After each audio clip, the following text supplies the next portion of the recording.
पूरे दुनिया में इसका चिंगारी फैलेगी, क्योंकि रसूल के हदीस है, আল্লাহ নবীর হাদিস গোটা পৃথিবীতে এমন একটা চিঙ্গারি ফেলাবে, তৃতীয় বিশ্বযুদ্ধ।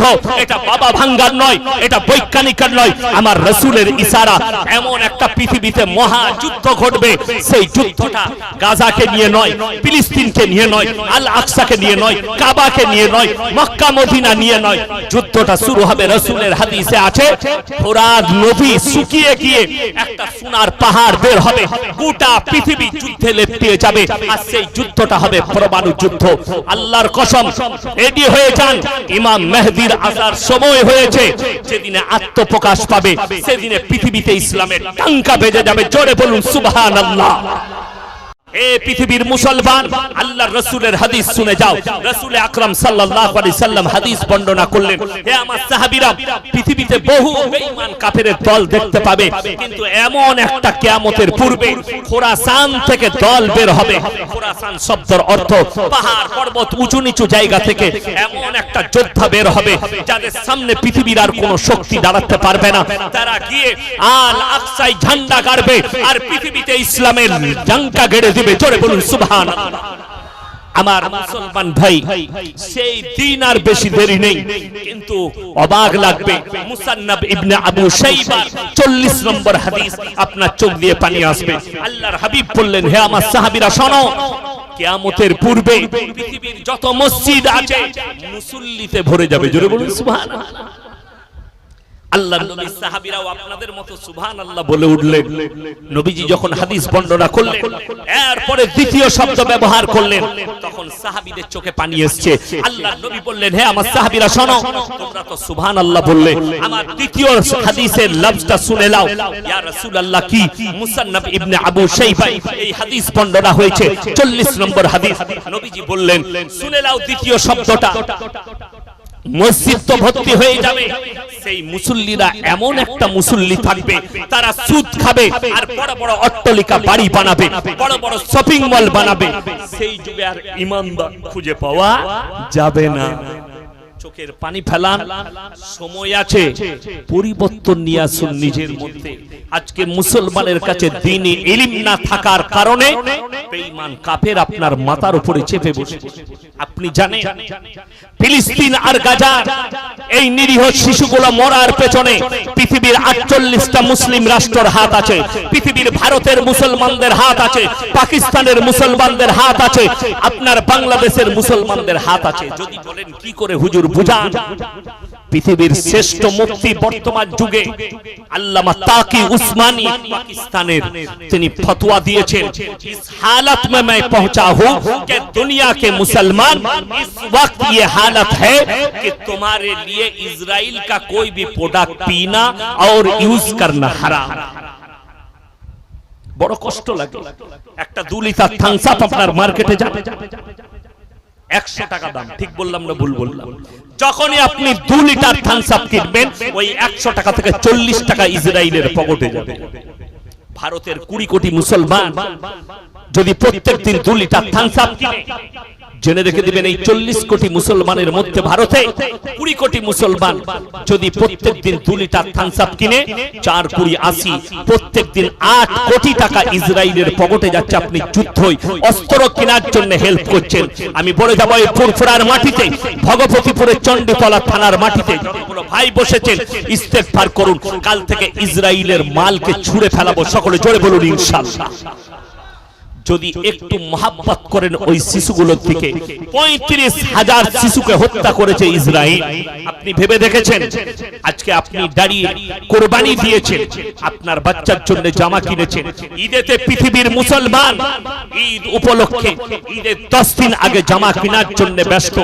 এই পোশাকটা আমার ছেলের জন্য ভালো লাগবে না, এই পোশাকটা আমার মেয়েকে ভালো লাগবে না, আরো একটা ভালো দোকানে যাই, আরো একটু দামি নেব। আপনি খুঁজছেন দামি দামি জামা, আর ইসরাইল ফিলিস্তিন আর গাজার নিরীহ বাপরা তাদের শিশুদের জন্য খুঁজে বেড়াচ্ছে এক টুকরো কাফন পেলে তাকে দাফন করব লেপ দিয়ে, আর তাদের চোখের পানি গোটা পৃথিবীতে গুনছে, অথচ পৃথিবীর মুসলমান নীরব হয়ে বসে আছে। আপনার জানা আছে পৃথিবীতে 48টা মুসলিম রাষ্ট্র, তার মধ্যে 10টা এমন রাষ্ট্র আছে যারা সরাসরি তাদের এতটাই সামরিক ক্ষমতা আছে আমেরিকার সঙ্গে যুদ্ধ করার ক্ষমতা রাখে। তার মধ্যে 1 নম্বর মালয়েশিয়া, 2 নম্বর ইন্দোনেশিয়া, 3 নম্বর ইরান, 4 নম্বর আপনার লেবানন, 5 নম্বর সৌদি আরব, 6 নম্বর তুরস্ক। এদের কাছে পরমাণু শক্তি আছে, এরা সরাসরি আমেরিকার সঙ্গে যুদ্ধ করতে পারে। এদের কাছে হাতের ধুলোর মতো উড়ে যাবে ইসরায়েল। মাত্র 60 লাখ ইহুদি আছে, আর পৃথিবীতে 250 কোটি মুসলমান। পিঁপড়ের মতো মারা হবে। খালি তারা নিজেদের মালের তারা, ব্রেনের তারা, বুদ্ধির তারা, বিবেকের তারা মুসলমানকে পদস্থ করে তাদের মাথার উপরে চেপে বসে গেছে। তা না হলে একদিকে ইসরায়েলের গাজার আর ফিলিস্তিনের শিশুরা মারা যাচ্ছে, একদিকে তাদের কাছে খাবার নেই, আর আরবের বাদশা সালমান প্রিন্স এই হারামের আওলাদ সাকিরার মতো একটা বেশ্যাকে ডান্স করনে वालीকে নিয়ে এসে 25 কোটি টাকা দিয়ে ডান্স করাচ্ছে। আর এইদিকে গাজা ফিলিস্তিনের শিশুদের কাছে খাবার নেই। রমজান মাসে গোটা গোটা খাসিকে তারা নিয়ে ইফতারি করতে বসেছে, এক টুকরো খেয়েছে, বাকিটা ডাস্টবিনে গেছে। আর গাজা আর ইসরায়েলের শিশুরা, গাজা আর ফিলিস্তিনের শিশুরা তাদের ডিব্বা নিয়ে ইসরায়েলে দাঁড়িয়েছে। তাদের দিকে তাকিয়ে দেখুন। মোল্লা তাকি, আল্লামা তাকি উসমাनी বলেছেন, अगर दुनिया के मुसलमान ये सोच रहे हो कि ये लड़ाई गाजा और फिलिस्तीन तक रहेगी, ये तुम्हारा गलत फहमी है। पूरे दुनिया में इसका चिंगारी फैलेगी, क्योंकि रसूल के हदीस है, अल्लाह नबीर हदीस গোটা পৃথিবীতে এমন একটা চিঙ্গারি ফেলাবে, তৃতীয় বিশ্বযুদ্ধ। এটা বাবা ভাঙ্গার নয়, এটা বৈজ্ঞানিকের নয়, আমার রাসূলের ইশারা। এমন একটা পৃথিবীতে মহাযুদ্ধ ঘটবে, সেই যুদ্ধটা গাজাকে নিয়ে নয়, ফিলিস্তিনকে নিয়ে নয়, আল আকসাকে নিয়ে নয়, কাবাকে নিয়ে নয়, মক্কা মদিনা নিয়ে নয়। যুদ্ধটা শুরু হবে, রাসূলের হাদিসে আছে, ফোরাত নদী শুকিয়ে গিয়ে একটা সোনার পাহাড় বের হবে, গোটা পৃথিবী যুদ্ধে লেপ্টিয়ে যাবে, আর সেই যুদ্ধটা হবে পরমাণু যুদ্ধ। আল্লাহর কসম, রেডি হয়ে যান, ইমাম মেহেদীর আসার সময় হয়েছে। যেদিনে আত্মপ্রকাশ পাবে, সেদিনে পৃথিবীতে ইসলামের টাঙ্কা বেজে যাবে। জোরে বলুন সুবহানাল্লাহ। আমার মুসলমান ভাই, আপনি আপনার ঈমানটাকে মজবুত করুন। আপনাকে কেউ ভয় খাওয়াচ্ছে, তোমাকে মেরে দেবো, তোমাকে বার করে দেবো, আল্লাহর কসম করে বলছি, পৃথিবীর মানুষ আজকে গোটা পৃথিবী তাকিয়ে দেখেছে। যারা বলেছিল अगर हम जीतेंगे तो हिंदुस्तान से मुसलमान को भगा देंगे, अल्लाह ने तुम्हारे साथ ऐसा बर्ताव किया, हमारे अल्लाह ने दिखा दिया। व तु इज्जु मन तशा व तु दिल्लु मन तशा, इज्जत और जिल्लत का मालिक तो हम अल्लाह है, और तुम्हें हराया, ऐसे हालत कर दी, और तुम मुंह दिखाने के लायक भी नहीं रहे, और तुम हमें भगाओगे। मुसलमान जरा मने করছেন কোরআন মিটে যাবে, ইসলাম মিটে যাবে, মুসলমান মিটে যাবে, তাদের গলতফহমি আছে। শুনলেন? আপনারা মনে করেন না যে ফিলিস্তিনে গাজা শিশু মারা গেছে, আমাদের গুলো আমরা বেঁচে থাকবো? গজওয়ায়ে হিন্দ হবে। হিন্দু ভাইদের পণ্ডিতরা ইশারা করেছে সরকারকে, क्योंकि गजवाए हिंद होनी है। अगर तुम लोग को ये मालूम है तो मुसलमान तुम भी रेडी हो जाओ गजवाए हिंद के। और रसूलेर हदीस, প্রায় গজওয়ায়ে হিন্দে 20 কোটি মুসলমানের প্রাণ যাবে, 20 কোটি মুসলমানের প্রাণহানি হবে, তারপরে ইসলামের বিজয় আসবে। আজকে মুসলমান শুনলেন, আল্লাহর নবী সাহাবীরা যুদ্ধে জয়লাভ করেছে, তলোয়ারের দ্বারা নয়, আর গোলা বারুদের দ্বারা নয়, তারা যুদ্ধে যদি জয়লাভ করেছে ঈমানের শক্তির দ্বারা।